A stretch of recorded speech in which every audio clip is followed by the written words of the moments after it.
Hello, I'm Sara and welcome back to Sewing School on CBC Life. With the holidays quickly approaching, whether you are in need of a deeper sleep or seeking another DIY gift idea, I have just a project for you: sleep masks. They are practical and functional, and making your own is an opportunity to use up fabric scraps while igniting your imagination. Grab your supplies and let's get started. You can draw your own pattern or download a free pattern for you.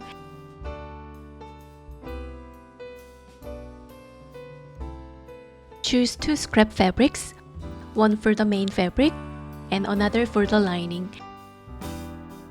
and fleece or quilt bedding as your interfacing, and elastic.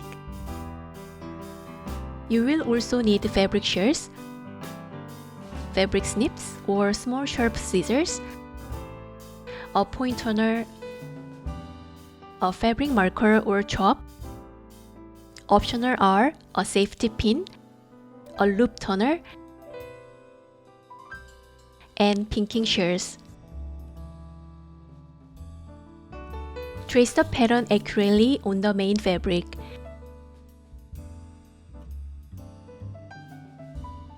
Place the main fabric onto the lining fabric and cut out the pattern.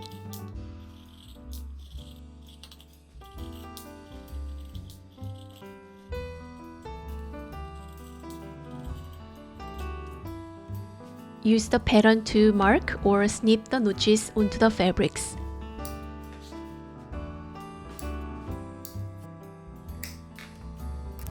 Trace and cut out the pattern on the fleece or bedding.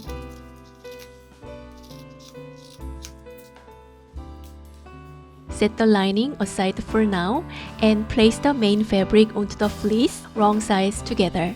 The main fabric and fleece will be quilted together. You can quilt using simple straight lines or a pattern of your choice.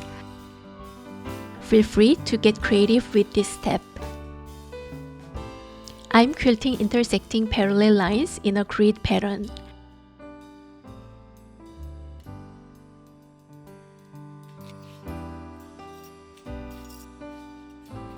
Pin and sew your quilting pattern.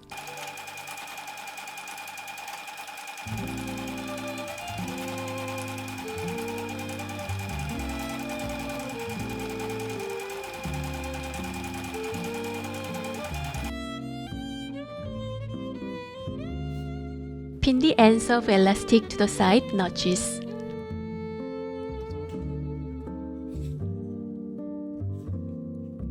Baste.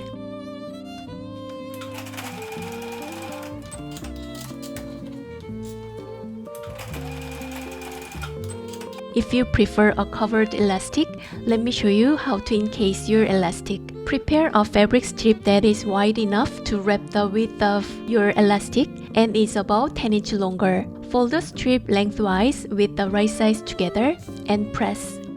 Sew the long end.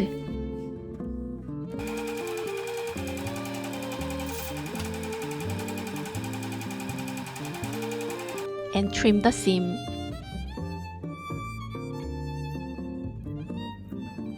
Using a loop turner, turn the casing right side out.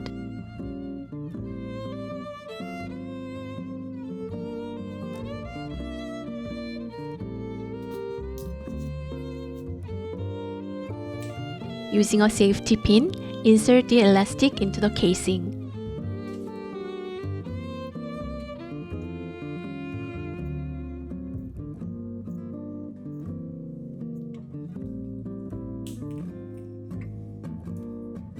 Taking care to ensure the elastic lays flat inside the casing.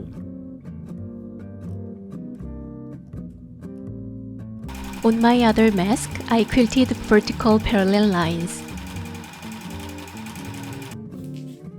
Pin the ends of the elastic to the side notches and baste. With right sides facing, pin the main and lining fabrics together, ensuring the elastic is positioned within both layers. Sew around the mask, leaving the opening between the top notches.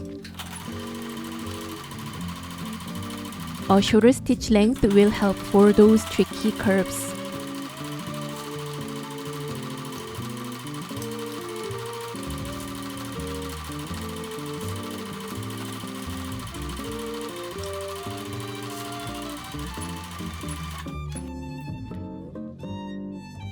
Clip around every rounded edge to help turn the curves neatly. Taking your time with this tedious step will significantly improve the smoothness of the curves.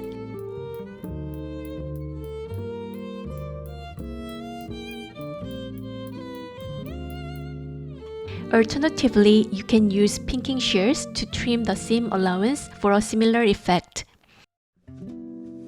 Turn the mask right side out.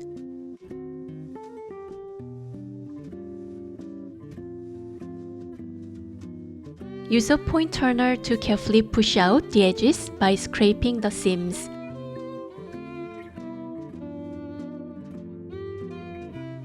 Tuck the seam at the opening inward and press flat. Pin and sew around the entire mask edge, closing the opening in the process.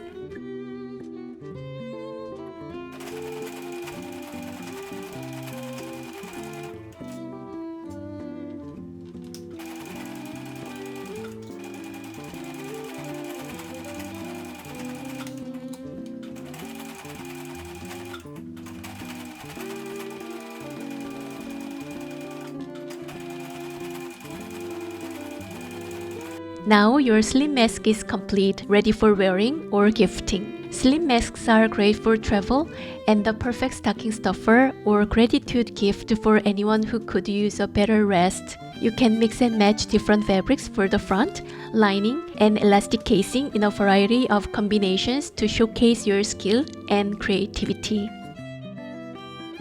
I hope you found this sewing school episode helpful and are inspired to use up your fabric scraps while flexing your creativity. Thank you so much for joining me on Sewing School for CBC Life. Until next time, 안녕!